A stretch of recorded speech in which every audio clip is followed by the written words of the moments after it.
This is where we hold them. This is where we fight.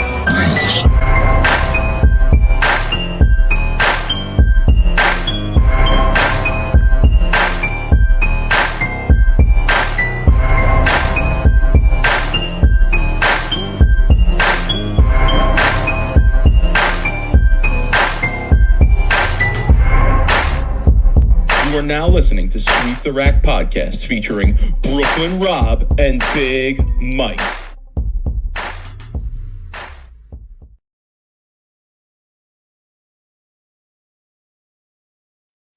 Rob, what's good, homie? Man, our comments are funny. We haven't even went on live on air yet, and already people calling you Big China Mike. What up, Big China Mike? Hey, Mike. Hey. Konnichiwa, everyone. Oh man, I'm walking in. I wanted to get a cowboy hat, like I was Stephen A. Smith walking into Cowboy Stadium after they lose. You know, hey, what up, Mike? Mike, so let's talk a little bit on your Thursday night subbing action, because you did someone a favor. You weren't on air. I had my brother co-hosting, who did an admirable job. Tough to fill Big Mike's shoes. So we found out through Twitter that you were subbing on a house shot. I was so happy to hear this. We put a poll up. So who won? What was the scores you shot? Let's hear about it. I bowl. I mean, you bowl. What you? I didn't bowl good. Mike. I didn't bowl good. What? It doesn't matter how you throw the ball. You could bowl blindfolded on a house shot at 700. Don't play coy with me, son. Okay, but they're so easy, Mike. It doesn't matter. Don't play coy with me. And you know what? You're right. They are easy, but even when they're easy, you got to be doing, I'll say, the correct thing to make them easy, right? I clearly wasn't doing the correct thing to knock 10 pins down. Now, I will say this: in 3 games, I think I missed the pocket twice in 3 games. Man, you sound like my league review every Thursday. Yeah, so like, to me, that's a better judge of how easy or hard they are. You know, tell me how many times you missed the pocket. Tell me how many times you left less than 9. Okay, and I'll tell you how easy they were. All right. Didn't miss the pocket. I love this comment. Uppity Mike can't hit a house shot. Hey, Mike can't break 600 on a house shot. Don't say that. Don't say that. I broke 600. Let's not go crazy. I think it was about 610, maybe 615. Yeah, small 6. You should have bowled lefty. Or game one, I decided to use. They were hooking, man. They were hooking, like hooking like I haven't bowled on in years. Honestly, I mean they were scorched hooking. Like anything outside of 7 was just forget it. It was unbelievable actually how dry they were on the outside part of the lane. I could not believe it. I was like, wow, this is really extreme. So I started with a pinup UFO alert. And that it looked good to me early, but it was very violent. It was a very violent reaction, even though I was playing pretty deep on the lane. And I started out strike, and then I left 6-9 spares in a row. And then I think I threw another couple strikes, and I threw a bad shot in the 10th, got it right early, and it bounced high, and I split in the 10th. So that was 220, I think, was the first game, maybe. You threw a split on a house shot? I don't think did. that was possible. I did, right through the nose. You went through the nose? Yes, for the first time of the night. Then second game, it was basically more of the same. It was pretty much the same kind of game. I switched balls to a pin down WebMB. I switched to a pin down WebMB, and it wasn't really any better. It was still very violent in the back part of the lane, and I left a solid 9. I remember that game. Couple solid 10s with missed messengers, a 7-pin, a 4-pin. I think I left a 4-7-9 that game. It was just not good. It just was. I didn't have the right look that I needed to have to be able to consistently knock them down. And then the third game, I shot like again like 190 something. I think it might have been 199. Yeah, somebody asked, did I try Lofton? They weren't that bad. Like they weren't that bad in. Like they were really dry out, but they weren't that bad in. So you kind of just had to play. I felt like you had to play deep on the lane and just keep it in and not let it get to that right side of the lane where it was very very scorched. But I don't know. I'll be honest. Like they asked me to sub again next week, and I might go back. I might go back just to give it another shot because you know how what how do you spell redemption, Mike? Mike. No, and I just again I looked around at what was going on. I saw one guy throwing I forget the name of the ball. It was like a mixed colored DV8 ball. It was like a green, white, blue, orange DV8 ball. I forget what it was. And yeah, that whatever that ball was looked phenomenal. Like that looked like what you needed on what we were bowling on. So yeah, whatever. I didn't bowl that great, but like I said, I didn't miss the hole very much. So it wasn't like they were hard. I mean, when I bowl on sport, I'll miss the head pin right and then miss the head pin left. I'll leave buckets. I'll leave 3, 6, 9, 10s. I'll leave shots that clearly say you did not hit the pocket or you did not even really, to me anyway, come close to hitting the pocket. Henry in the chat asking if Mamma Mia was there. No, this was actually he didn't beat Mamma Mia. No, Mamma Mia would have whooped my ass. But this I'll say it's actually pretty strong league. It's a pretty decent league. It was a brutal collision. That's what he was throwing. Brutal collision. Okay, all right, yeah. So Mike, maybe you should drill a few balls. I ain't drilling any balls. But I would probably go in and use something more aggressive. Like I had a reality in my bag that I never tried, and if I bowl again next week, that's probably what I'll try. Just to try and smooth it out and like not have something that's so aggressive or like so like just vicious in the back part of the lane. I mean, it was sick. The way my ball was coming off the back part of the lane, it definitely wasn't that good. But yeah, listen, I mean, I stand by what I say. Okay, I stand by what I say. And Nika wants to know if I have any free balls that I could give you. I have a lot of free balls, but I ain't giving it to him. Hey, let me in Mike's defense here. If you've only been bowling on sport and tough shots for, let's just say, even months, right? House bowling is a lot different type of bowling than sport bowling is. When you're bowling on a house shot that essentially maybe has been bowled on 2 or 3 games, maybe it wasn't a fresh house shot, as you mentioned earlier, or last week you mentioned it wasn't going to be. That carry down, like house shot shit, like you don't even know who was bowling on it before. Like I've bowled on some tougher, like carry down. I call it birthday party carry down. I remember people used to call me that. A birthday party carry down could be just as hard as sport. So in Mike's defense, if you haven't been bowling house or like beat up house shit, and you're used to bowling like sport, it definitely is a little bit of a learning curve. On the up, and that being said, Mike, you really need to bowl next week because I might have to ban you from the show for shooting 610 on this house league. Yeah, I shot 700 sport on Tuesday too. That's the worst part. I shot 700 sport on Tuesday, right? Whacked them, gagged 290, went 9 spare next 9, and then threw my worst shot of the night when I had a chance to shoot 290 and go 11 in a row. That was so it was like 272 or 273 with 220 and 210 my other 2 games, and shot 700 on Tuesday night. Then I go and sub Thursday night. I shoot 610 on the house, and then Friday night I went and bowled in a little King of the Hill on a pattern, Kegel Broadway. Nothing. It's not sport, I wouldn't say, but definitely a little bit tricky.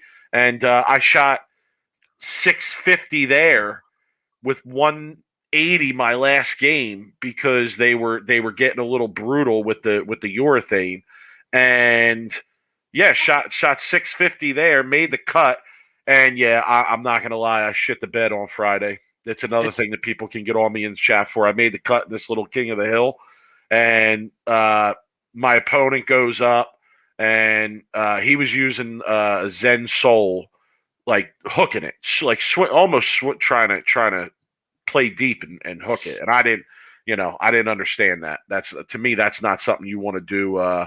You want to do with urethane. And he starts out strike, crossover, strike. Then at the end of the game, he goes up and has a chance to lock me out. And he goes up and misses by about an arrow right. And ball hits extremely light. He goes 7-10.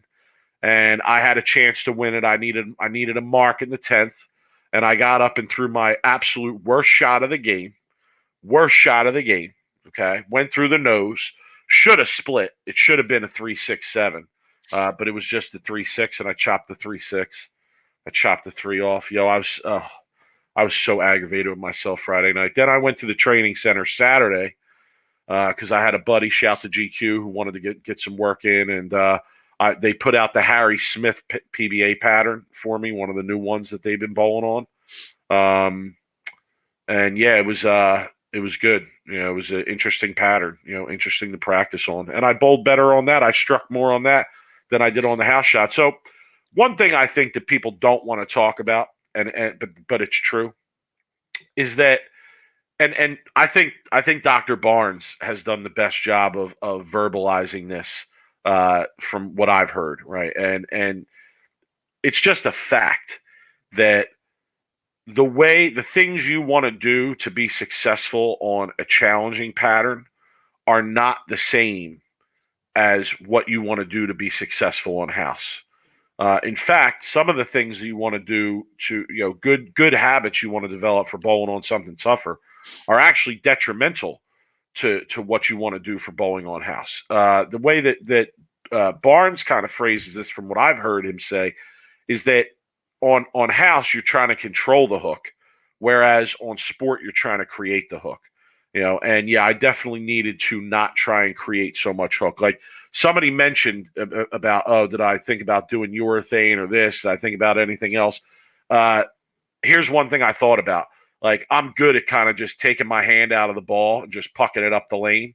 And I thought about like moving to like 12, 13, 14 and just dead using the hook and just pucking it up the lane, just letting the ball roll out and just hit the hole. So, flat tenor strike type reaction. But I didn't really want to do that. I wanted to try and play him a little bit and actually roll it. But it was not, listen, for me, it was not a fun night. It was cool because like the guy I was bowling with is one of the parent liaisons for my older kid's soccer team. So it was nice to bowl with him and, talk a little bit, hang out, whatever. It was nice to get out. But yeah, the bowling portion of it, yeah, not that good. All right, I want to highlight some comments here since people want to give me so much crap. Your brother, thanks for filling in for me, Dave. I appreciate it. It's not my brother. Bro. That's not my brother. No, it's not. Oh, sorry, I thought it was. No. That's right. His name's Brooklyn on there. But anyway, Dave, if you're listening, thanks for filling in for me. Come on, man. Stand left, throw it right, 700 in the bag. Never going to get your patch pirate status. Yeah, you're probably right. That's the thing, Dave. I'm not real good at throwing it right now. I'm not real good at throwing it. I'm good at rolling it. I'm good at slowing down, but I'm not good at throwing it and getting fast. Lumberflexual, did I try lofting it 20 feet? No, I did not. Henry asking, did I bring three ball rollers to House League? No, I brought one 3-ball roller. Although, yeah, I probably should. Austin asking, what brand jersey and slacks did I wear? Nope. Wore some Jordan shorts and a polo shirt, as I always do. So yeah, listen. Dude, our fans are hilarious, man. I stand by what I say, Some Henry asking me if I thought about using urethane. No, I wasn't going to do that either. I didn't really think it was a viable option anyway. So yeah. TD asking me, do I bowl in Arizona? No, that's where Rob lives and bowls. Where's that nightly tournament you referenced on Twitter on the 31st? Is that a King of the Hill? The 31st was Friday, yes? Was that Friday? So that weekly tournament is in Jersey at Strathmore Lanes. They run it every other week. Sometimes they're putting out like a unique house type pattern, recreation pattern, I would say, Kegel recreation pattern. And then other times they're putting out Kegel challenge patterns. Like this week, they put out Kegel Broadway, which I believe falls in their challenge bracket, even though the ratio on it is a little bit high. But I had bowled on it before, and I bowled really well on it when I bowled on it. And I knew from bowling on it that it was a little bit tricky, and the middle's hooked, and that's a lot of the people that bowl this tournament, they're more house players. They kind of just stand 20 left and just throw it. So I thought, yeah, they're going to struggle on this, and I was right. They played like I thought they would play, and I bowled really good in the qualifying. I bowled great, as a matter of fact. I shot 650, and I started out ring 10 miss, and still pulled it together, stayed positive, pulled it together. I think after that, I threw like 8 in a row that game and ended up with 230 or 240 or something to start. So, listen, you want to give me shit, give me shit. It's fine. I understand. And I might bowl a house league next year. I'm gonna be honest with all of you. I might bowl a house league last year because there's a rumor floating around my area that there's going to be a 50 team house league, 4-man league on Thursday nights at a center that's like maybe 25 minutes from my house. So I don't know, man. 50 team league, like that would get me out. That would get me out to bowl on the house. I mean, there's got to be some positive return on investment if you bowl well in a 50 team 4-person league, I would imagine. God, God, do I want to bring back the episode where I told you I was bowling in a house league, and you were like, "Oh, the house league. Do you ever want to challenge yourself?" And you gave me 50 all teams, kinds of though. shit. 50 teams. Hey, I'm bowling. I bowl a league because it's a big league and there's a decent amount of money in it. How many so I'm not gonna teams? give you shit. How many teams? It's not 50. It's definitely though more Well, than this is 50. I know. It's Okay. not 50, but I think it's like 40. I think we have Okay. 40. It's 40. So it's pretty big, and it's a 5-man team. So our league is like pretty big. But Okay. all right, Mike. Let's get in the Masters because there's a lot to talk about. Yes, there is. There is. What a tournament, bro. What a tournament. Yeah, I mean, there wasn't as much drama as I wanted to on the show today. I mean, there was some storylines. I think some of the matches I would have liked to seen been a little bit closer. The storyline going into today was no one's beaten Simo 2 games in a row. Okay? Nobody was beating him. That was the storyline going into today. And to me, that relates to a greater storyline about I want to be careful about what word I use here. About the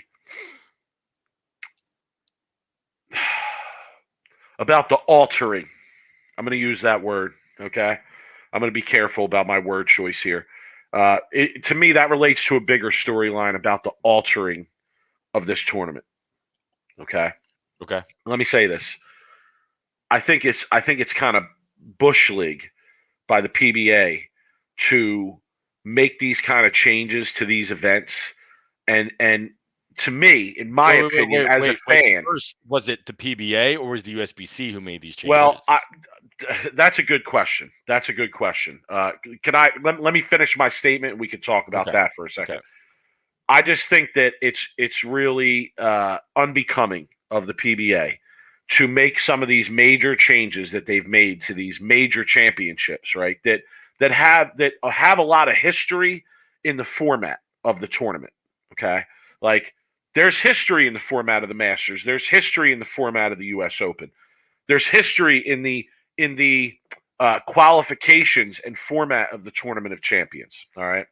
So for the PBA to make major changes to the formats of these events, and in my opinion, as an informed fan, to really not like openly promote those changes is something that I don't really like. You know, there were major changes to this tournament, and it was, and again, I consider myself an informed fan. I read a lot about these tournaments. I go through the schedule and look at. I didn't see much explaining that. Oh well, we're gonna do. It was basically an 8-man stepladder, was it not? This in the Masters? Yeah. No, because it was a bracket. No. But then when it got down to you had Simonson, Martell, and then what? 4 other players, right? Yeah, but they No, were. no, or was it 6 other players? It was 6 other players Yeah, it was a losers because there were bracket, Mike. because there were 2 They both. matches to start with They 2 both. guys. So that's 4, and then they both bowled somebody else. So that's 5, 6, right? So It it was a it, losers it was bracket. it was very close to an 8-man step ladder, though. No, it You wasn't. know? No, it wasn't. It was. Yes, It it was. was. It was a lose. How They can had you lose. say that? It was a 1-game match. It was a Yeah, but there 1-game was. match, and you move on. Yeah, but they had matches. I mean, they were paired up in the losers bracket. The only thing that was different about it was they were bowling 1 game and not 3 games. If it was the old format, they would have all bowled those same matches. It would have just been 3-game totals. I know, and that's why I'm saying it's a huge departure from what this tournament normally is, right? What? Because they went from 3 games to 1 game. Is Yeah, that well? and What? not Because only that, to not put only it on that, TV. but hold on. We're also missing the idea that usually in this tournament, when it gets down to the final 4 in the losers bracket, it then becomes a 3 for 4 3-game on the same pair match. Okay, Yeah, that so that was different. 3 out of 4 of those guys make the top 5 show. And now Okay. what it was this year was no, you're going to go and bowl 1 game, and if you beat that guy, you move on. So let me ask you this, because I disagree with you, because I'm all about putting bowling, especially majors and serious match play on TV on FS1. Are you more are you upset at the fact that they didn't be more transparent with these changes to the fans before? It's one thing I don't like. Okay, because I personally liked the FS1 shows Friday night.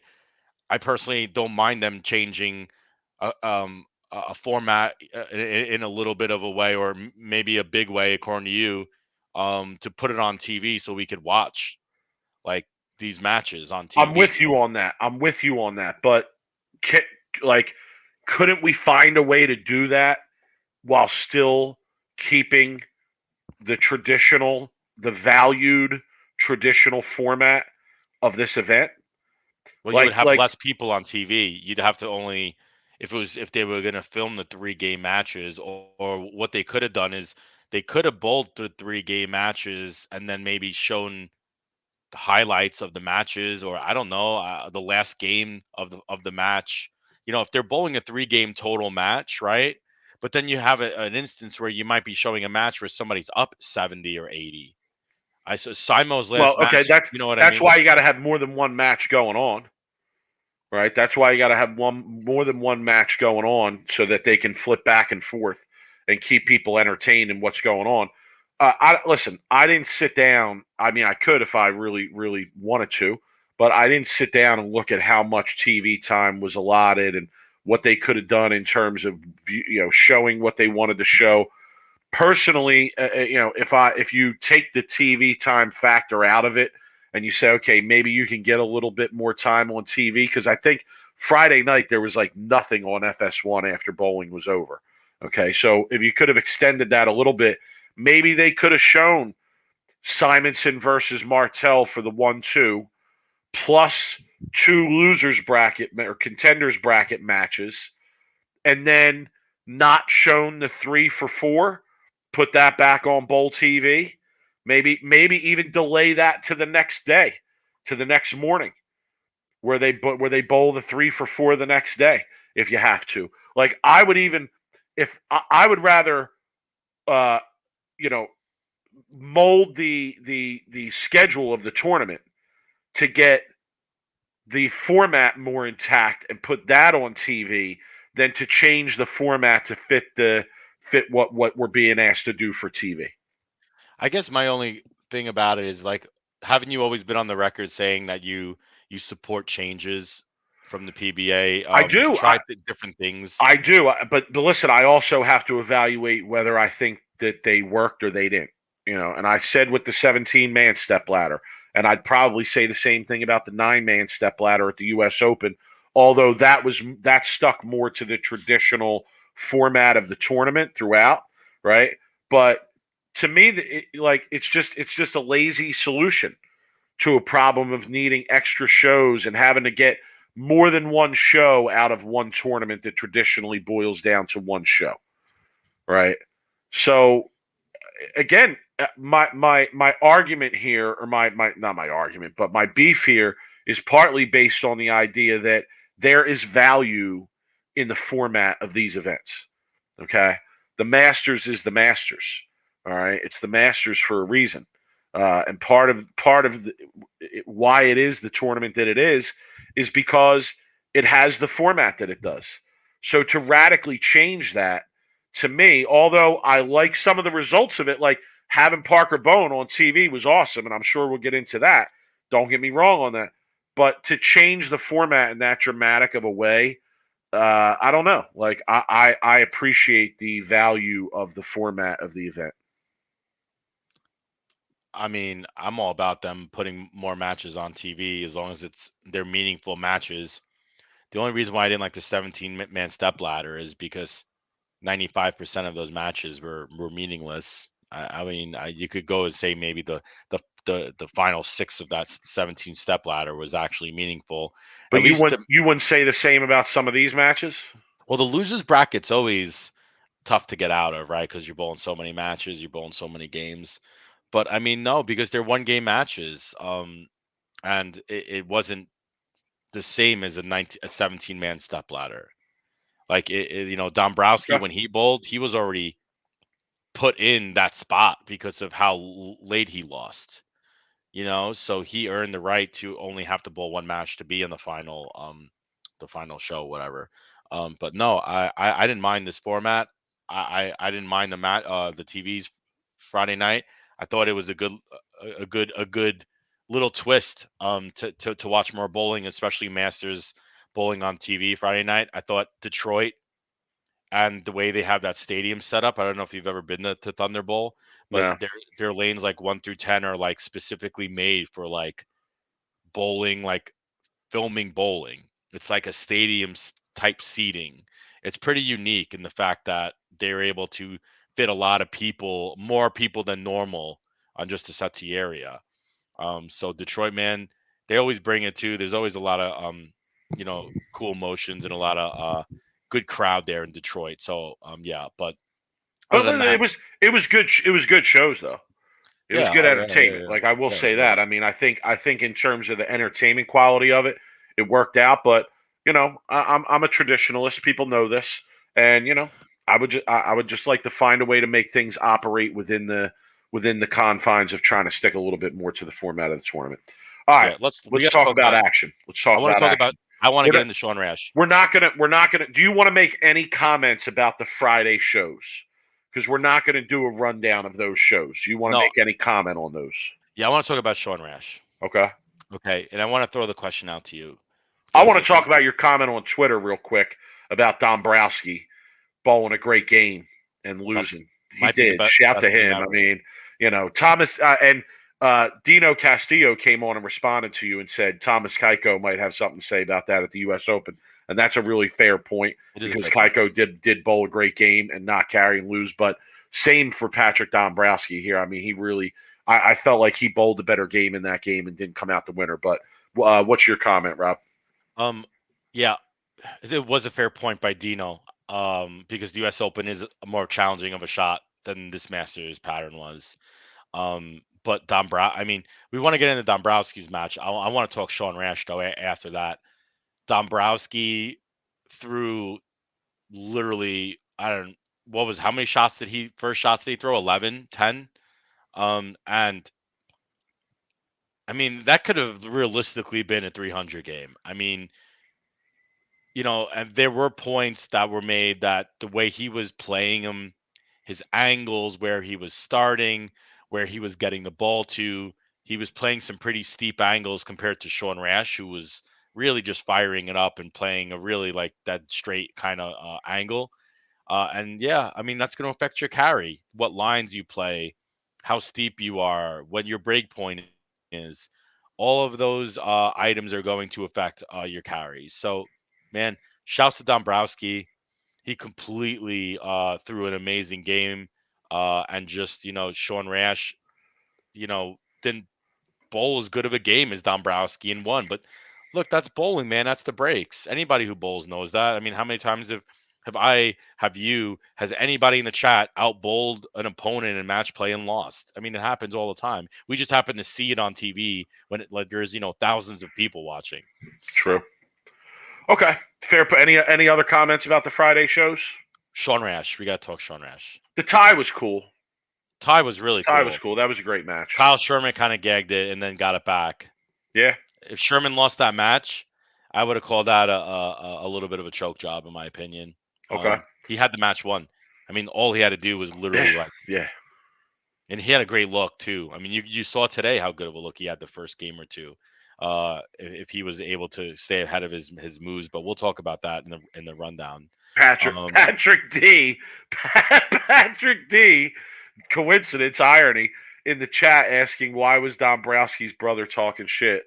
Probably because he felt the way that Rob just verbalized, like that Dombrowski had bowled a better game and lost, and he was probably feeling a little salty about that.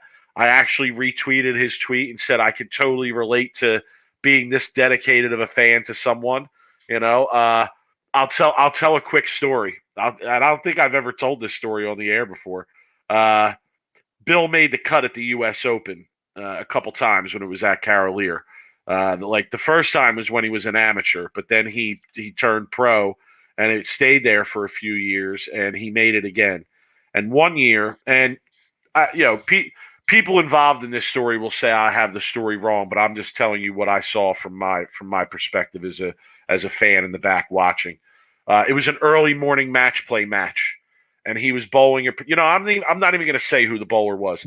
He was bowling a particular bowler, and this was when Bill O'Neill was not the Bill O'Neill that he is now. Okay, I don't even know if he had a title. He might have had one title at this point.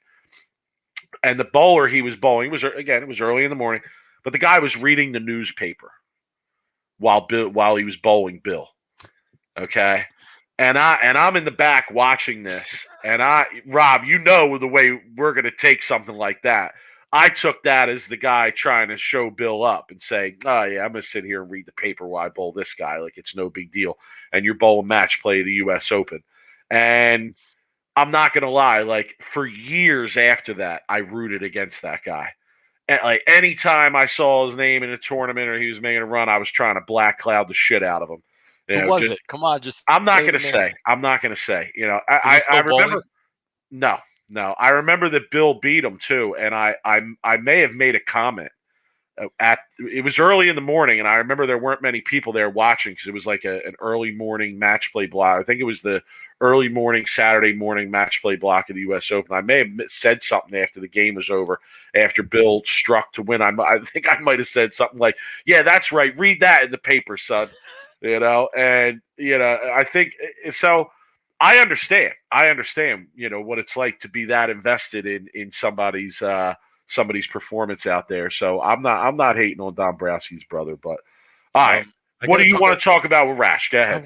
Because I want to get to today's show. Let's go. I know you do, but Sean, this was very the chat's blowing up. People are saying he made a scene at the snack bar or something. What is going on? I don't know. So my question to you, Mike, is on the Friday night shows. People demand the name. All right, it was Mike Devaney. Okay, oh, it was Mike Devaney is who it was. All right, it was Mike Devaney. Okay, that was reading the newspaper. Mike Devaney is a friend of mine. I'll have to ask him about that if he was trying to. Somebody later told me that he was into horse racing. Yeah.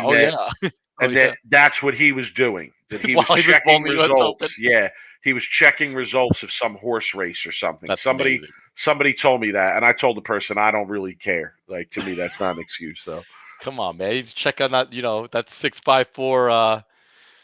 I don't even know what they call them on the horse racing. Trifectas. There you go. Anyway, okay. So my question about Sean Rash to you is, you watched him Friday night on the lanes. What we know, what we saw, the distractions. I think he even cursed at the USBC at one time. About. Did you see that? Did you hear that? Or am I making that up? I didn't catch that. Yeah, where he was just like, that fucking light, like he just, under his breath. But you caught it, you heard it. So he's getting distracted, right?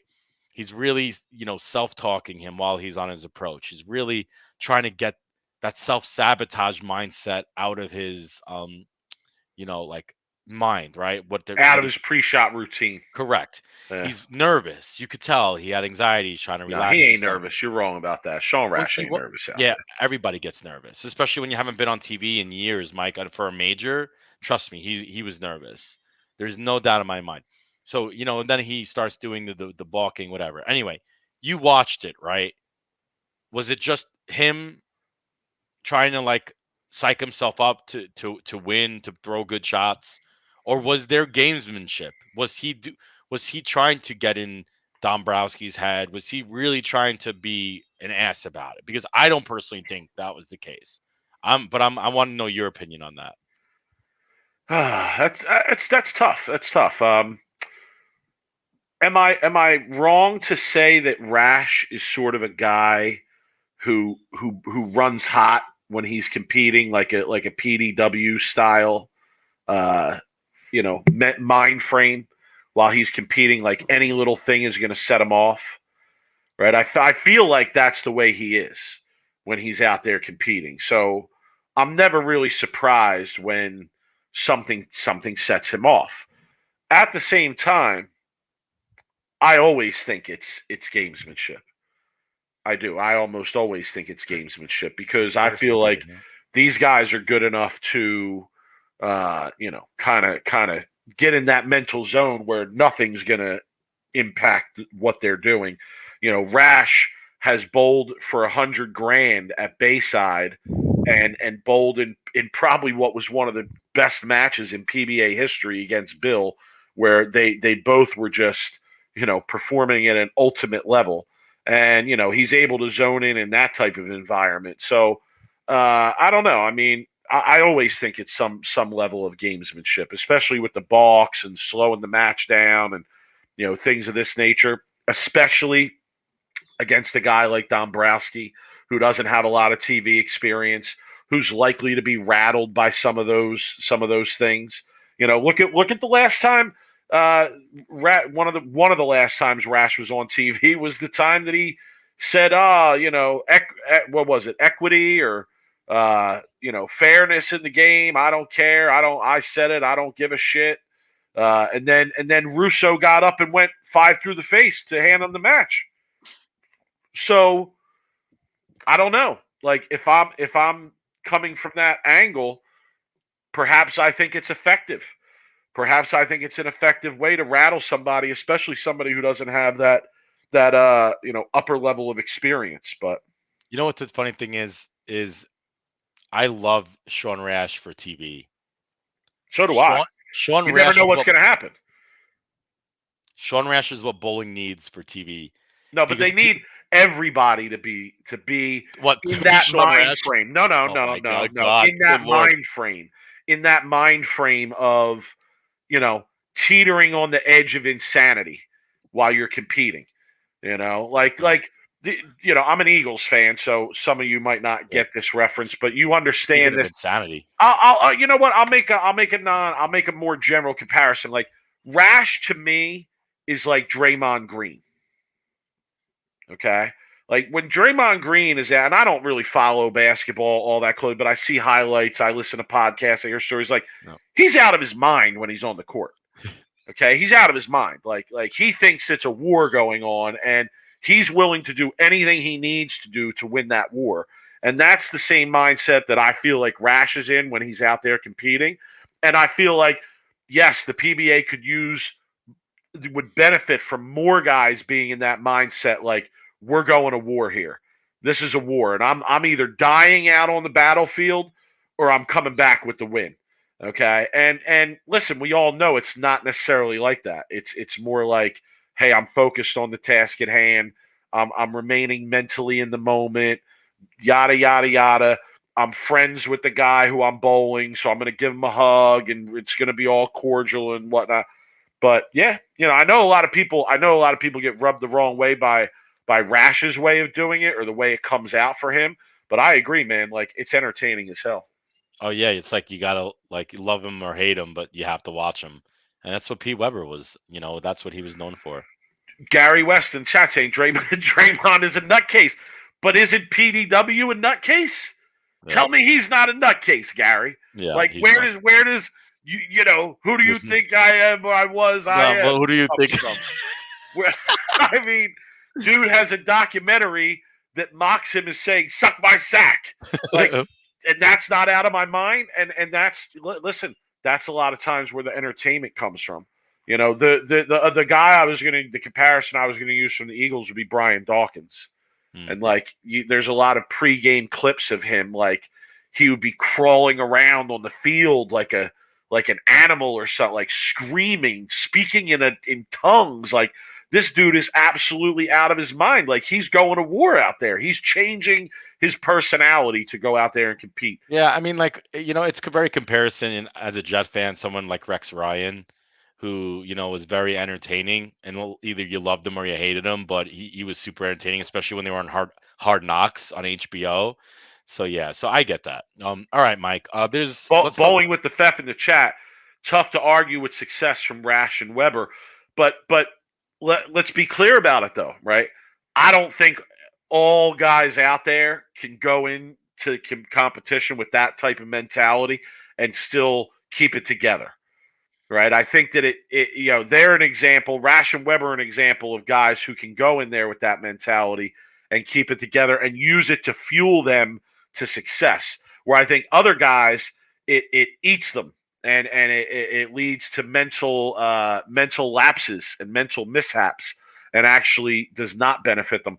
Also, Bowling with the Fef had Ernie Schlegel on last week. If you guys didn't check it out, check it out. It was a good interview. I mean, Ernie Schlegel, like, come on, dude, you want to talk about out of your mind? You want to talk about entertaining bowling reactions? Like, again, one of the best ones. That was viral before there was viral. Okay, with Peterson falling on the ground and him yelling, "I'm the greatest! I'm Muhammad Ali! Muhammad Ali!" This guy was screaming. Mike, I'm going to refrain from talking about Ernie Schlegel just in case Joey Pants. Oh my goodness, the lost episode, son, the lost episode. It's never coming back. It's never. All right, Mike, we got to talk about the show today. All right, let's do it. Let's do it. Let's run the ladder. We're going to go through our whole breakdown now. If you're new here. We have categories that we use every week to break down the tournament, and we start by running the ladder, which means we're going to go through every match that was bowled today and review each match. I'll be honest, I don't think there's a ton to talk about here, really. I think this will be a quick run the ladder. Opening match, you had Kyle Sherman against who was it? It's escaping me now. That's how memorable of a match it was. Kyle Sherman, who did he bowl? I don't even remember. And I watched it 3 hours ago. That's how bad of a match it was. It was, come on, chat, help us out here, people. Rash. Did he bowl Rash? Yeah, okay. He bowled Rash. That's how memorable of a match it was. Yeah, I also bet on Rash. So it was very unmemorable. The whole chat is now putting Rash. I bet on Rash, and I can't even remember that he bowled. Oh my goodness, dude, that's hilarious. Yeah, I can't even remember. That's how memorable of a match it was. Kyle Sherman's reaction. Well, it was early. It was over early. Okay, there was no room for any mental antics here because it was over early. Kyle Sherman, they played the lanes differently. Sherman was playing them with some shape. Rash was playing them straight. To me, it was a battle of whose way of playing them was going to be more successful. Sherman's way of playing them gave him a little bit more room. A lot more room. You're right. In fact, I was just going to say there were a couple shots he threw in that match where halfway down the lane, I thought, "Oh, that's going to be a split," and he struck. And I was like, "Oh, wow!" And it was high flush. It wasn't just like lucky. It was like 10 in the pit. There was one shot in that game particularly I remember that he got like right early, and I thought, "Oh, that's going to bounce and go high." And it bounced, but it bounced dead flush into the pocket. And I was like, "Oh man, like he's got it." So, yeah, I just think that Rash's look never materialized the way that it had in many matches, even earlier in the week too. Friday night, yes, but even earlier in the week, he played them straight like that for the majority of match play. And that was one thing that was really interesting to me about this tournament was that for the first few days, the pattern was in. The pattern was in for the first few days, and then like the later portion of match play, maybe not the first round of match play, but like second round of match play on. Okay, now it's out. Now it's out, and everybody's playing out. And I mean, it amazes me that those type of changes go on throughout the week. You know. Yeah, and it's completely different from Friday night to Sunday. I mean, you saw how good Sean's look was Friday, but I knew he was in trouble when he left that Stone 7, because he couldn't really afford that at that specific time. Yeah. Sherman was going to bowl over 240 with that look. Yep. And so yeah, so Sherman wins. He moves on. Now Sherman look completely just goes to shit in the second match. I mean, how many times did he ball change? Bowling Mike Martell, Brooklyn represent shouts. Hey, real quick on Mike Martell, you know what I realized during that show, which was kind of wild? Mike Martell's mom, Nicole, she worked at Maple Lanes in Brooklyn when I was growing up. She knew me, she knew my brothers. So, crazy. I know Mike, just from when he was 3-4 years old, bowling in Maple, and I didn't even put two and two together until I saw Nicole. I was like, well, I didn't even realize that was his mom. So anyway, I just thought that was a cool little tidbit. But yes, Martell and Kyle were close neck and neck. It seemed probably like by fourth or fifth frame, and then dude Sherman just balled like his shot. Only because Martell caught several bad breaks. Yeah, that match should not have been as close as it was. Let's be clear. No, Sherman's Martell leaves the 8 pin to start the game. Okay, aces it to first shot on TV in a major championship. Aces it, leaves the 8 pin. Had one or two more tough breaks throughout that game where he could have really locked it down a little bit earlier. But yeah, to his credit, like he was able to stick with it, make the spares. Do what he needed. Like he made that the 310. He made the 310 in that game. Like that was a huge conversion for him. I was super impressed by that conversion, especially hooking at it. But yeah, I really thought like Martell again. It was one of those games where if Martell lost, Martell would have outbowled Sherman and lost that game because he outbowled him. It's crazy though how Sherman's shot like completely just vanished, and I was surprised that he didn't just stay with the ball he was using and just move left, just make it like basic left maneuver. Obviously he knows better than I do. I'm not bowling, so he decides to switch to, I believe it was like an astrophysics. No, not an astrophysics, an infinite physics, and just started struggling and got into that. He got into that like 3 to 4 to 5 frame where you can't afford to during a one game match, where he had to start fishing, and then he started to lose a little bit of carry and the ball's going through the nose. It was just, yeah, it wasn't good, which is crazy to me how it could just evaporate. Simonson, was he practicing on that pair between the Martell? I would imagine so. That's usually how it works. Yes. So I guess that would be what probably happened. I'm not sure. I don't know. But if Simo was practicing on that pair and Sherman was not allowed to practice on that pair, Simo was probably throwing, whatever he was throwing, a gem, and just really on his line, and then probably really Kyle's line kind of was blew up in that match. Yeah, so Martell wins and goes on to face Simo. And listen, no disrespect to Martell. I'd say this about almost any bowler out there other than maybe EJ Tackett and Belmo. But nobody was going to beat Simo 2 games back to back on that. No. I mean, what Simonson did this week in terms of his performance in match play, he shot 850 something, in that final match. He only missed twice. He only missed twice in 3 games. One was a 4 through the face split, and another one I think was a 9 spare. And those were the only 2 misses he had in that whole set. That's unbelievable. Okay, that's unbelievable. Like he almost shot 900 at the Masters on a different, a newly designed Masters pattern that was tricky and was tough, and like I feel like what he did this week, like legends do legendary shit. Any of these guys that we know as legends, like there's stories about them in the bowling community of things they've done, tournaments they've won, dominating performances they've had.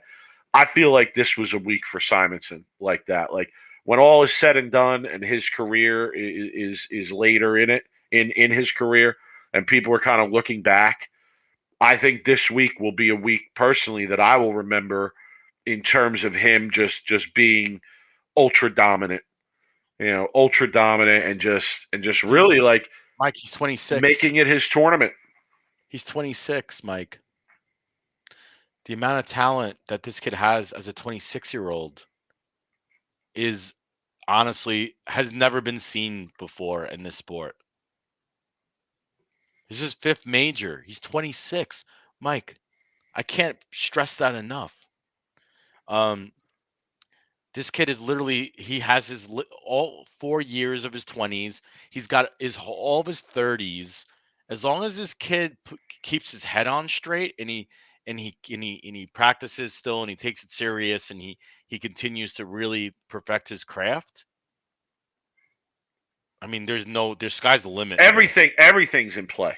Everything, every record, everything. Everything's in play. Jeff makes a good point in the chat.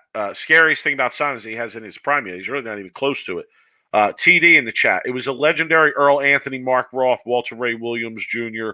level performance. Yeah, that's what I'm saying. Like you think about any of the guys that are considered legends of the game, and there's those performances you can point to where people remember them for the way they rose above the competition. And I feel like he did that this week. I don't feel like there was too much question of what was going to happen on this show today. Jimmy from the Ring and 10, the best meme game in the bowling world. What's good, Jimmy? Do you guys like having to beat the 1 seed twice in order to win the title? This goes back to the conversation about what advantage the 1 seed gets. So here's my take on that, Jimmy. In this tournament, I like it. I do. That's one change I did like here. And the reason I like it is because the guy who's the number 1 seed in this tournament never lost in match play. So shouldn't he have to lose twice like everyone else to be eliminated from the tournament, whether we're talking a 3-game match or a 1-game match? So I like that change. I really like that change. I think that's something that should stay a part of the Masters final going forward. The trade-off there, though, Jimmy, is that, and I think time-wise, if you're going to do 2 games for first to lose, you can't have a 5-man stepladder unless you can get an extra half hour of TV time, right? So I did like that change for this event, but I don't want to see that change going forward for all events. Like I like the stepladder format. 1 game, you lose, because sometimes you have guys who lead by hundreds, and perhaps they should have to lose twice if they build up a certain difference between first and second. But Jimmy, a lot of times the difference between first and second is only a hit or 2. So why should the number 1 seed have that much of an advantage of being able to lose twice when they didn't outpace the field by so much? Right. So yeah, Nico pointing out Simonson hasn't lost a match in 2 years at the Masters. Yeah, excuse me, obviously, right? Top seed 2 years in a row. I mean, right. Yeah, and that's a good point. But like, we've also seen Belmo win this tournament 3 times in a row. Yeah. So that's something to consider. Oh my God, Jeff Butler, what's good, homie? Jeff Butler writing a book in the chat. I'm just going to read it from here. I'm not going to put it up. For bowling fans that love PBA history, the 3-headed monster of Belmo, EJ, and Simo is the modern-day version of Walter, Duke, and Weber. Belmo, Simo will be 1 and 2 in majors when all said and done, whereas the older group will have the advantage in number of non-major titles. Belmo, good for at least 3 to 4 more majors. Can Simo get 14 more? Yeah, absolutely. It's a conversation that deserves to be had.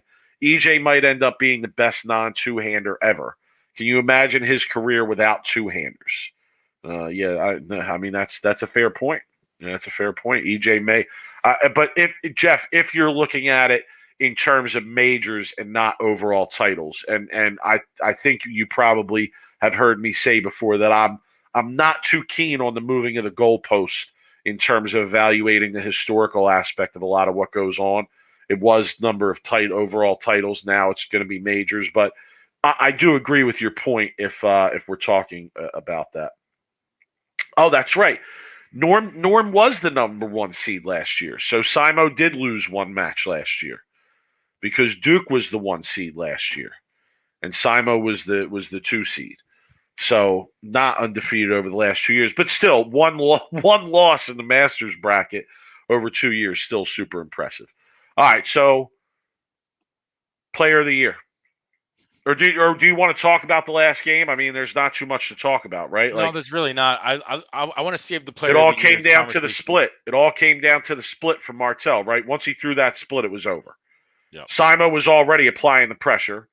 He got up. Heat was on. He leaves the split. You know, he missed by a board and gets 6 through the face. So like tells you how hard they were and what kind of shots those guys are making. I was a little surprised at how Simo decided to play them, playing straighter on the one lane with an idol, hooking it a little bit more with a gem on the other lane. I also noticed that they used. Did everybody notice that they used one lane on 2 different pairs for this final? Like it was the right lane of a left hand side pair, and the left lane of a right hand side pair. I didn't notice that. Yeah, and I text someone to ask why, and they told me that it was because it had something to do with the way the cameras work in this center in the back. And I didn't get much more explanation than that. Not too crazy about that. Not too again, as a traditionalist, like I want to see the finals bowled on a pair of lanes, like Yeah, a but legit pair of lanes. everyone dealt with it. It was kind of like the big screen that was distracting Rash. Everybody on the shows was dealing with that. Like, so everybody was dealing with that lane and bowling on both lanes. I'm okay with it, but yeah, I get your point though. You just like you'd rather see them bowl traditionally on one pair of lanes. So Okay. I get that. Player of the year. Simo says, not so fast, my friend. Oh, crazy. Not so fast, my friend. Let's not crown EJ Tackett just yet. Simo's having one of the best years he's ever had, and he's not even a shoo-in for player of the year right now because he hasn't finished. He's not even the front runner. He's not even the front runner still. Mike, has Simonson fell below top 10 or top 12 this year in any tournament? There might be one event. And he has 2 titles, 1 major. What does Tackett have? 2 titles, 1 major? Yeah. Jesus, there's still a lot left. They still got a few more majors left. So, well, World Series bowling's coming up. Oh, yeah. And, you're going to have... They hand out titles like candy at the World Series bowling. You're going to have 4 titles handed out there. So... Yeah, I kind of agree with Jeff here, but World Series of Bowling might decide it all. No, there's still also got the left. players. You also got the players, Jeff. So another major too. 2 more majors, World Championship and the players. But I agree that coming out of the World Series, we're going to have a clearer picture of where things stand. Okay, like if Simo dominates the World Series, he's going to come out of the World Series as the front runner. If Tackett dominates the World Series, he's probably going to shut the door on Player of the Year, and that's going to be the end of the conversation.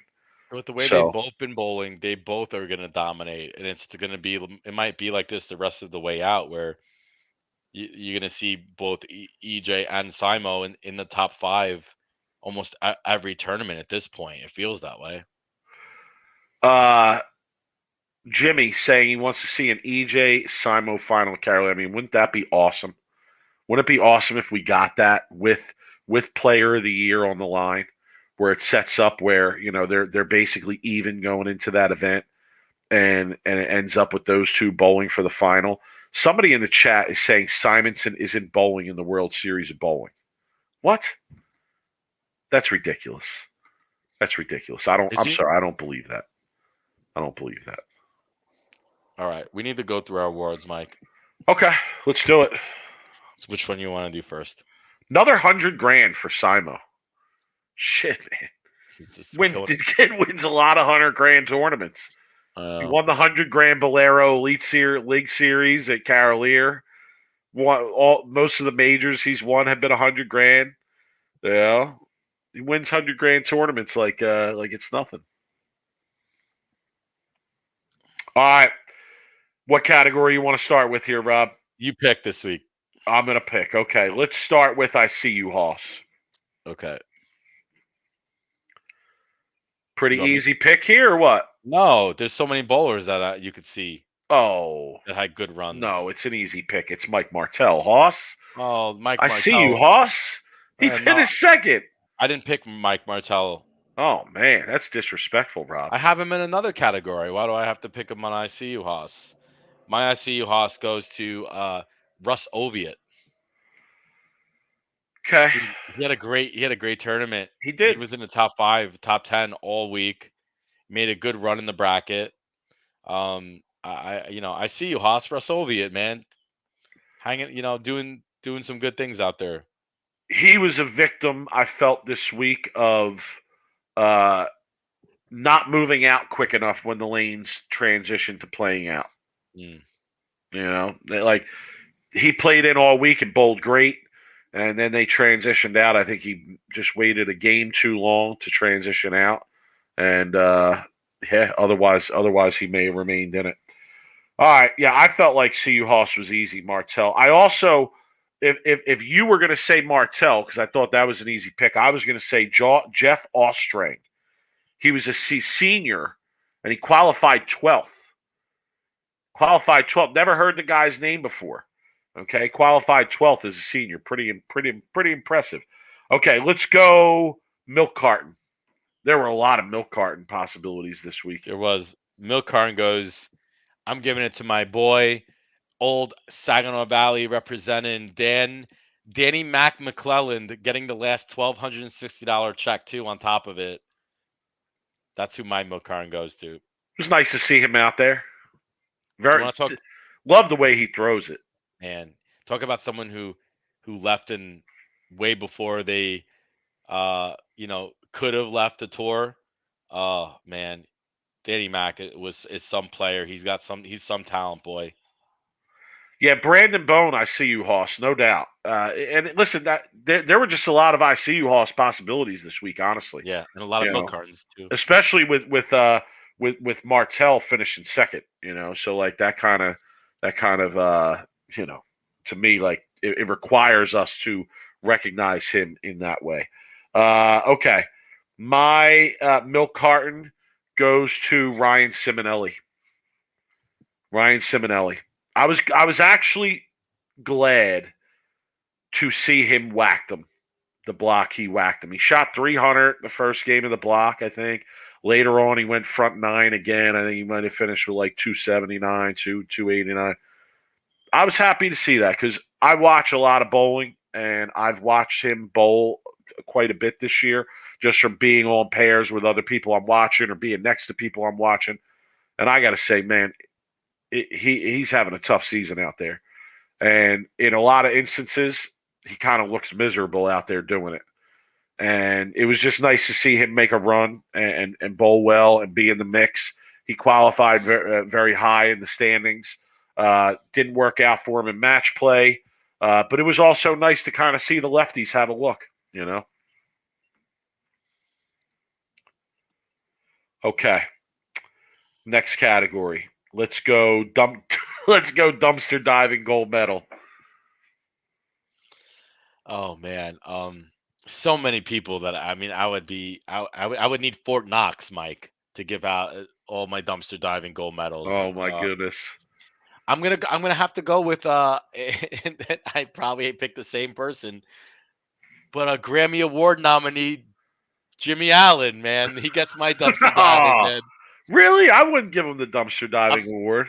I'm sorry, bro, but hey, man, if you want to play with the big boys, you're gonna have to, get the dumpster diving award. Yeah. I thought about Dougie Vision, Jimmy. I'm not going to front, but I got to throw love to Dougie because he bowled so good on day one. But man, it took a turn for the worse after that. So I actually thought about that. But my dumpster diving gold medal, I'm giving it to the person that finished the tournament and finished with the lowest score. Okay, and that's Noah Bumgardner. 688 under for 15 games, a 154 average.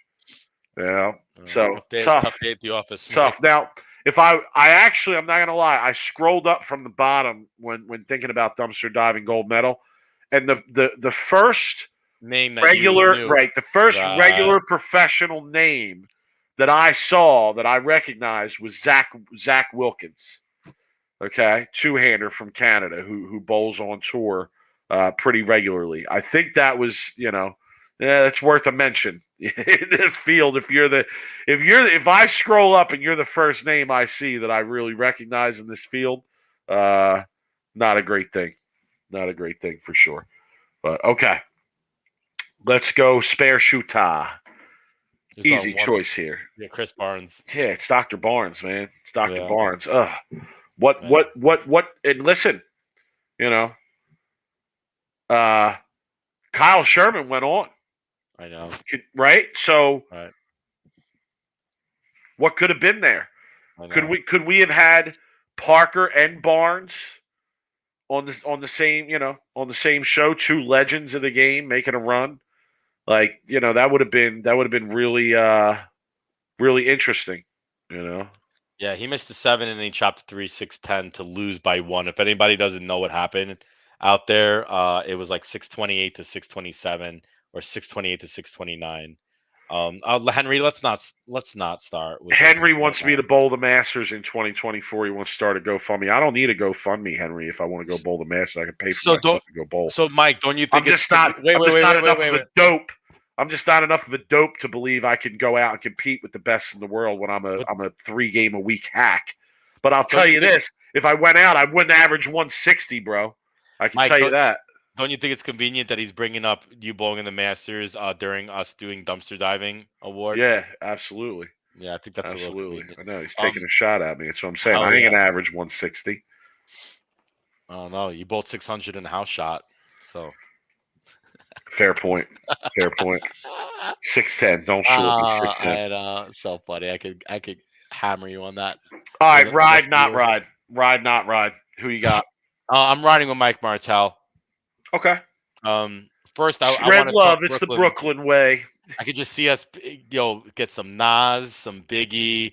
He had Jay-Z, New York Jay-Z, as his strike song. Love that. Maybe we'll pump some Wu-Tang. Just pulling all the New York classics. First off, it was 1,000 times better than that stupid Friends a thing that Kyle Sherman had as his strike song. Dude, first off, Seinfeld 100 times better than Friends. Second the Friends thing has to end, please. Well, that was a Kyle Sherman, wasn't that his strike thing? It's ridiculous. It was terrible. I was going crazy. It was stupid. Please. Anyway, enough. Yeah. Okay. Yeah. Wu-Tang is for the children, Jimmy. Diversify your bonds. Mike, who are you riding with? Nico has the right answer here. Good answer, Nico. Nico has the right answer. I'm riding with the Bone family. I'm riding with the whole fam bam all the way back to Jers. Mike, we don't even live too far from each other. They could probably drop me off on the way home. So you know that scene in Step Brothers when they're all singing "The Sweet Child of Mine" by Guns N' Roses? That's how I picture riding with the Bone family as like. Literally, they're all singing and they're all like. Literally, that is what riding with the Bone family is like. The scene from Step Brothers. Jimmy, make that happen. Make that happen for us, please. Oh my goodness. I remember that's the he yells at the wife for being off too. Yeah. Oh, that would be the best thing ever. Could you imagine? I'm riding with the Bones though. I mean, what a week, man. What a week. Like, for Parker, makes a run, makes the show. Maybe that's the last time we see him on a show. He's Maybe, such a great guy, maybe man. not. I wanted him to win. Like Like, that would have been maybe, awesome. maybe the greatest ambassador to the sport in the modern era of bowling. Okay, Yeah. he gets to bowl with his kids. He He crossed with bowled his on the kid. pair all week with his kid, right? How cool is His that? his Brandon made a run. Yeah. Justin didn't bowl bad either. Like, it wasn't like he had a bad week. His wife and daughter were out there. Like, yeah, listen, we're getting in the 8-passenger, John. We're getting in the Cadillac Escalade, Chevy Suburban, whatever it is, and we're hightailing it back to Jers, bro. Singing "Sweet Child of Mine" the whole way. Okay, Absolutely. because that's who Wow. I'm riding with this week. Who you not riding with, Rob? Patrick Dombowski. Ooh, after ooh. I mean, look, I know if that was me and I lost the way he lost, I know you had a great tournament, but that Monday morning, walk into your accounting job is gonna sting a little bit, knowing how good of a game you bowled and how bad of a game Rash bowled the following this morning, Sunday morning. I don't think anybody was being Kyle Sherman on that pair probably at that game. But if anybody did, Dombrowski had a great look and was throwing it really well. And he probably knew at that point, I need to win this at this time because I don't know when I'm going to have a shot like this ever again. Right. So it's to the point where you're probably going to be bitter for a few days. But then, like, when weeks and months go by, you could really cherish how good you bowled and the overall finish of the tournament. Yeah, yeah. Fair enough. Fair point. I'm not riding with Ronnie Russell. Again, I'm not you always riding with not Ronnie right, Russell. Why Well, would Ronnie I'm not a fan of the country music. First, no offense, Ronnie. every week? He seems like a good guy on Twitter. He interacts with us once He in a is a good while. guy, Ronnie. I know Yeah, Ronnie. He I'm stole me not. a I beer. can't. I'm sorry. I just can't stand. The country music. Number one. Number two, 173 game, final game, 15th game to miss by 15 pins. Yeah. Or I'm sorry, to miss by a stick, to miss by one pin. Okay, and I mean, if there's any tournament where you want to sneak in the cut, it's this one. So to miss this cut by a stick hurts, really hurts. Hurts bad. I made a mistake. Somebody in the chat pointed it out. I want to clarify because I don't want someone listening to this pod thinking I'm hating on them. I had the wrong name with Zach Wilkins. It wasn't Zach Wilkins that I saw as I scrolled up. I just checked the name. I forget who it was now again. Jeez. Oh man, you're gonna get lit up by everybody. I know. All right, I gotta let it go for time's sake. But it wasn't Zach Wilkins, so 600 on the house for shot, and you messed up the dumpster diving gold medal. I didn't give him the dumpster diving gold medal. I just mentioned that name as the first name I fully recognized as scrolling up, but clearly I was wrong. Shouts to my honorable mention for dumpster diving, Joey Pelusic. Attaboy. Attaboy. Keep at it. Rough start. Came right out of the gate with a rough start. I saw that. I thought, oh, geez. And you know what? I put in the Bowl TV chat, like, it's shocking a little bit to bowl against people in your local area who dominate what goes on in the local area, and then you see them go out to a national event and they struggle at times like that, and it just goes to show you like how hard they are, Dude, Sean Maldonado did not finish 283rd. So I don't know where you're getting 230th place. No, I didn't see that either. No, I didn't see that. I'm looking at the stat. I'm looking at that right now. Did he finish 228? He did finish 228, Mike. Okay. 193 average. So they were tricky, man. I mean, that's what it just shows you. There were a lot of good bowlers, guys like Sean Maldonado, Joey Pants, Oscu. Oscu. Well, Oscu's just struggling big time right now for some reason. Yeah. A lot of great bowlers like David Haynes, Matt Zweig, Tony Sambueno, Pelusic. I mean, these guys didn't, they weren't plus. Oscar wasn't plus.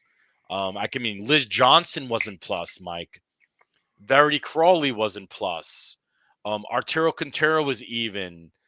Kevin McCune was even. I'm just giving you names here. Mike Davidson was even. They were tricky. The scores were on the higher side, but they were tricky.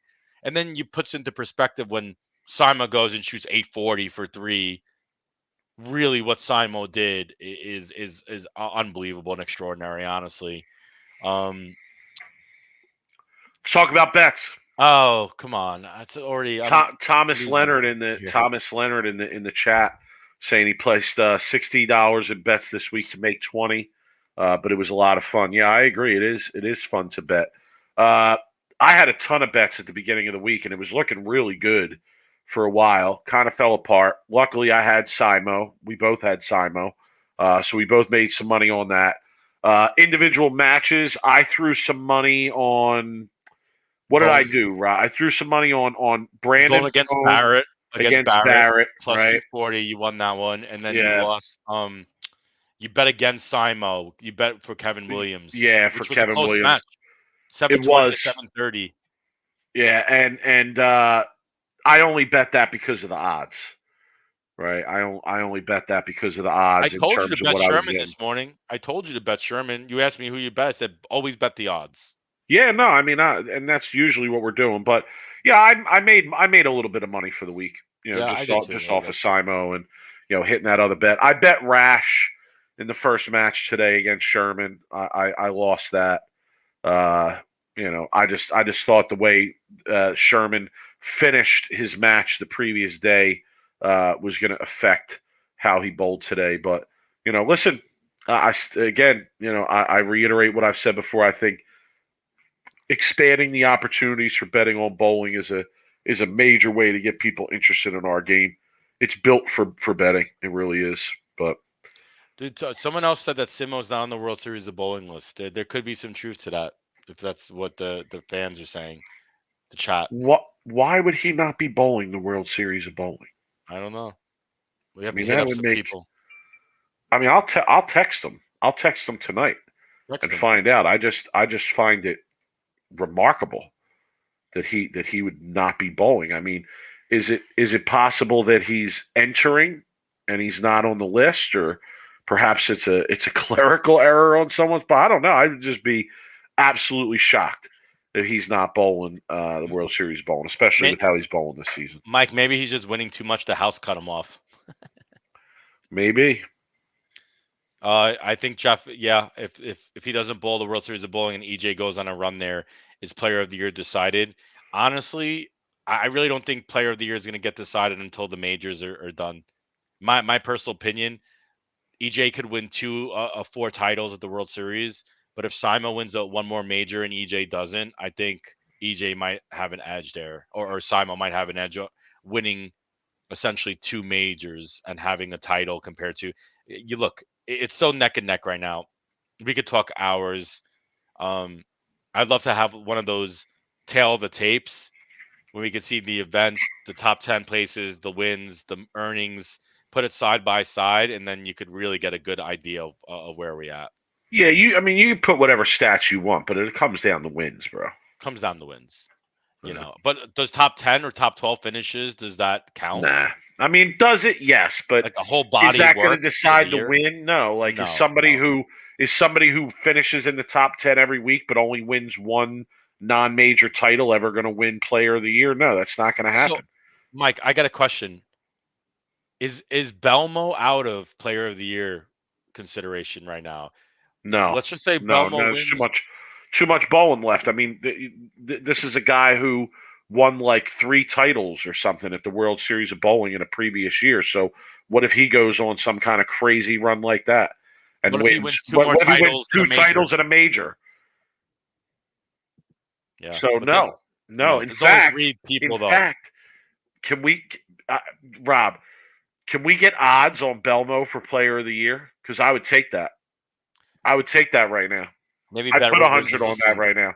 Maybe Bet Rivers is listening. If Bet Rivers is listening, give us those odds on Belmo Player of the Year before the World Series of Bowling starts. But give us good Okay. odds. Don't give us shit odds because What we're should it asking for be? What should it be? It should be At least 2,500. 20, at least plus 2,500. 2,500, Yeah. 250 to 1. No, Nah, no. 25 to 1. Yeah, plus 2,500 Okay. is All 25 right. to All right. 1. 25 to 1. 25 to 1. All right. Yeah. Yeah. I could see that. I think EJ and Simo are probably right around like plus 300, plus 350 each. I think that right now it's EJ's maybe minus EJ's. right now. You think so? Yeah, he's minus 100 right now. Okay, so Simo's probably plus 300, EJ's probably minus 100, and then you could throw Belmo in there for a juicy plus 2,500. Yeah. Yeah. I would take that. I would take that in a heartbeat. I would take never that. know. I would take that for at least 50. Just throw it on there. You never know. Haven't we learned to not count this guy out? No, never. So all right, listen. We appreciate everybody joining us. The chat was lit tonight. We appreciate that. We gave the people some overtime, busting my chops about my poor league bowling, house shot bowling. It was a great event. It was a great Masters. Regardless of whether you like the changes, don't like the changes, etc. It was a great event. This was a great tournament. It provided a lot of action, a lot of drama, as it always does. It is. As it always does. Is one of my favorites. Yeah, the Masters always provides great, great drama, great matches, great matchups. Yes, the bracket format is amazing. It is. It is. I don't know if we'll be back on Thursday. There is no event this week. So I don't know. It probably depends if I sub or not. So yeah, it's probably not. I'd imagine. Yeah, probably doubtful that we'll be here Thursday. Maybe we'll hop on. Maybe we'll hop on next next Sunday. Yeah, preview the World Series of Bowling. There's a lot of action there. I think the World Series of Bowling is the best week in bowling. I'm looking forward to it. Just because there's multiple shows and multiple titles and different things going on, and USA versus the world and all. So it's like that Oprah meme. You get a title. You get a title. Everybody gets titles. They're just handing out titles in these one-day sprints for titles. It's just love it. But listen, check us out on social media. He's at Brooklyn Rob 11 on Twitter. I'm at the 215 on Twitter. We're on there. We're active. We're always talking bowling, among other things, on there.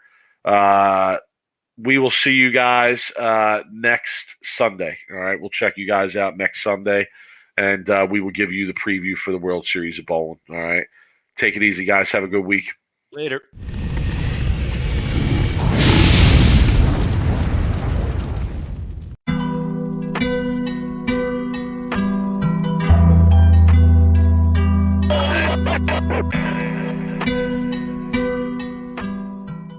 You are now listening to Sweep the Rack podcast featuring Brooklyn Rob and Big Mike.